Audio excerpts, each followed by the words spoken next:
You know what I hate the most? Being taught something as a child, believing it, growing up, only to discover that what I was taught was simply a story because it was easier to tell than the truth.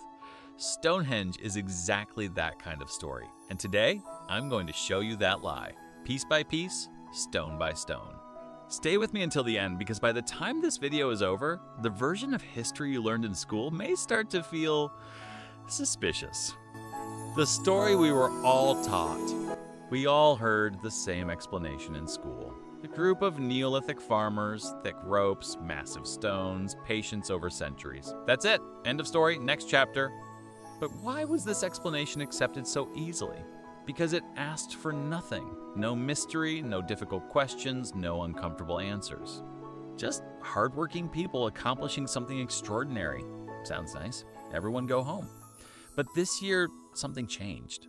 Researchers published a study so significant that it revived an idea dismissed, mocked, and called impossible for nearly 70 years.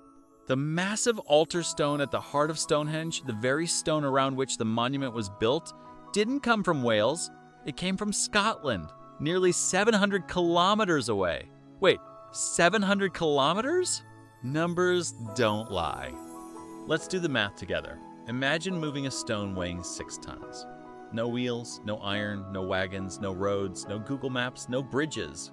Just people, ropes, and a journey stretching 700 kilometers. Now think about everything standing in their way. The mountains of Scotland, steep, muddy slopes, powerful rivers like the Tay and the Forth that would require rafts or temporary crossings. Vast wetlands where a stone that heavy could simply disappear into the mud. Dense forests, rocky coastlines, and throughout that entire journey, the people pulling that stone still needed food, water, shelter, rest. That means an enormous logistical network had to exist behind the scenes. From a modern engineering perspective, we're talking about a load comparable to what 2 heavy transport trucks carry today. If you tried to move it now, you'd need cranes, specialized vehicles, road permits, bridge inspections, and probably weeks of planning. Back then, they had none of that, only people. So, how did they do it? The question behind the question. But wait, the most important question isn't how, it's why. Think about it. Were there no stones near Stonehenge? Did Britain somehow run out of rocks? Why bring one from 700 kilometers away? Because they didn't need a stone. They needed that stone. And that changes everything. Look closer. The blue stones came from the Preseli Hills in Wales. The enormous sarsen stones came from the Marlborough Downs. The altar stone came from Scotland.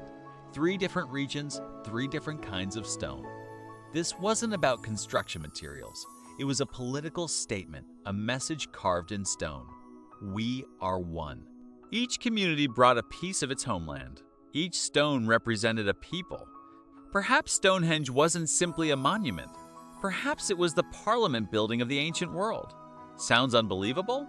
Maybe. But even today, nations import rare materials from distant places to build their most important monuments. Human nature hasn't changed. Not in 5,000 years.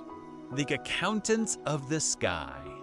Now let me show you something even stranger. Every year, around June 21st, thousands of people gather at Stonehenge. The sun rises, and with astonishing precision, its rays pass perfectly between the stones and illuminate the center.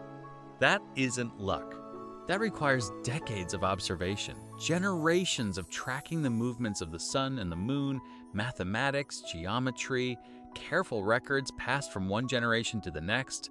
Some researchers believe these people could even predict eclipses without computers, without paper, without modern instruments. Only intelligence, observation, and knowledge preserved across centuries. And Stonehenge isn't alone. Newgrange in Ireland, Karnak in France, the ancient temples of Malta, all aligned with incredible astronomical precision. Were they all working independently, or were they connected by a forgotten network of shared knowledge? The marks in the stone. Now let's look closer at the stones themselves. Some joints fit together so perfectly that even a knife blade struggles to slide between them. Could that level of precision be achieved using stone hammers and bone tools? Technically, yes. But it would require an extraordinary amount of time and skill. Then there are the stranger marks. Perfectly round holes, almost as if they had been drilled using rotating tools. Tools that, according to conventional history, didn't exist. Or did they? Mainstream archaeology doesn't have a satisfying answer. And sometimes, silence is an answer too, just not a comforting one. Myth or memory? There's an old medieval legend. It says the legendary wizard Merlin built Stonehenge, that he brought the stones from a distant land, a place known as the Giant's Dance. Who invented that story? Or who remembered it? Because today, science confirms that at least some of Stonehenge's stones really did come from lands so distant they once seemed impossible. People forget. Stories often don't. Why was the story simplified? We now know where the stones came from. Their astronomical precision is undeniable. Their engineering is undeniable. So why do school books still repeat the same old explanation? A group of farmers with ropes? Because the real answer creates even bigger questions. If people 5,000 years ago achieved this, then perhaps we've underestimated our ancestors. Perhaps there are forgotten technologies, forgotten civilizations, forgotten chapters of human history. Those questions are uncomfortable, but refusing to ask them isn't honest. Now it's your turn. Let me leave you with 3 possibilities. Maybe one is true, maybe all of them contain a piece of the truth. First, Stonehenge was built by a network of seafaring cultures. Back then, the sea functioned much like today's highways. People traveled farther than we imagine. Second, a forgotten engineering technique once existed, a method that made transporting massive stones dramatically easier. The materials decayed, the knowledge disappeared. Third, Stonehenge was inherited from an even older civilization, one that lived on land swallowed by the sea at the end of the last ice age. Most of their traces now lie beneath the ocean. So, which theory do you believe? Tell me in the comments, because there may never be just one answer, but every opinion adds another piece to the puzzle. Subscribe, because the next mystery is already waiting. We search the world for ancient mysteries, for answers buried in distant lands. But what if one of the oldest stories isn't far away at all? What if it's right here in Azerbaijan?